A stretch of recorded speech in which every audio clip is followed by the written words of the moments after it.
वंदनीय शिवसेना प्रमुख बाळासाहेब ठाकरेंच्या आशीर्वादाने कोकण हे शिवसेनामय ह्या आधीच झालेलं आहे।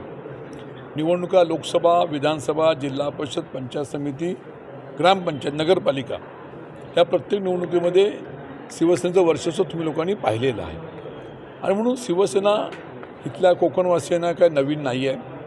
राहिला विषय माझा प्रवास, आपल्याला माहिती आहे की मी सुद्धा गेले 40 वर्ष काम करत असताना नगरसेवक, नगराध्यक्ष, जिल्हा प्रमुख आणि राजापूर लांजावासियांनी मला आमदार बनवलं, एकदा दोनदा तीनदा आमदार बनवलं। या निवडणुकीमध्ये पाहिलं असेल तर 2006ला आणि 2024ला माझा पराभव झाला। 2006चा पराभव, 2024चा पराभव याचे अनुभव मी तुमच्यासमोर कथन केलेले आहेत।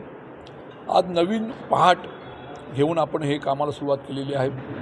शिवसेनेचे मुख्य नेते एकनाथरावजी शिंदे या राज्याचे माजी मुख्यमंत्री, विद्यमान उपमुख्यमंत्री यांच्या उपस्थितीमध्ये त्यांच्या हस्ते 13 तारखेला माझा पक्षप्रवेश ठाणा या ठिकाणी झाला आणि त्यानंतरच्या काळामध्ये आजच माझ्या मतदारसंघामध्ये लांजा या ठिकाणी विद्यमान आमदार किरण सामंतांच्या सर्व सहकार्याने लांजा शिवसेनेने माझं भव्यदिव्य स्वागत केलं। त्यानंतर राजापूर या ठिकाणी आलो। राजापूर या ठिकाणी सुद्धा शिवसेनेच्या वतीने किरण सामंतांच्या नेतृत्वाखाली या ठिकाणी आम्हा सर्व मंडळींचं स्वागत केलं, सन्मान केला आणि भविष्यातल्या कालखंडामध्ये या भागातली शिवसेना वाढवावी, 100% शिवसेना निर्माण व्हावी या दृष्टीने हातात हात घालून खालच्या कार्यरत शिवसैनिकापासून वरच्या शिवसैनिकापर्यंत प्रत्येकाने काम करा अशा तऱ्हेच्या आम्ही सूचना दिलेल्या आहेत। मला विश्वास आहे भविष्यातल्या कालखंडामध्ये हा राजापूर, लांजा,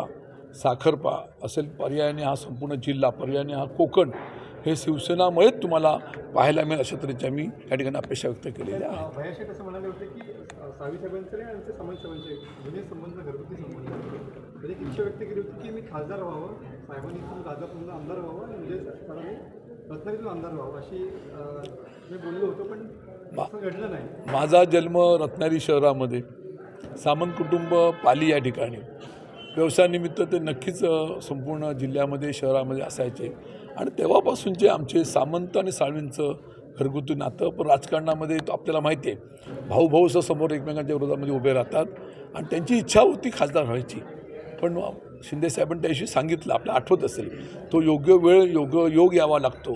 तो योग्य वेळ आली नाही आहे। योग्य वेळ जेव्हा येईल तर नक्कीच किरण सामंत खासदार होतील हा मला विश्वास आहे। विधान परिषद आपल्याला मिळेल काय? त्या दिवशी आपण एकनाथ शिंदे साहेबांच्या पुढ्यात सांगितलेलं आहे की मला शिवसेनेने खूप भरभरून दिलेलं आहे। भविष्यातल्या कालखंडामध्ये संघटना बांधत राजन साहेबांना काय द्यायचं, कसं द्यायचं, कधी द्यायचं हे एकनाथ शिंदे साहेब ठरवणार आणि ते मला निश्चितपणे माझ्या कार्यपद्धतीवरती, संघटन कौशल्यावरती नक्कीच मला योग्य ती संधी देतील हा मला विश्वास आहे।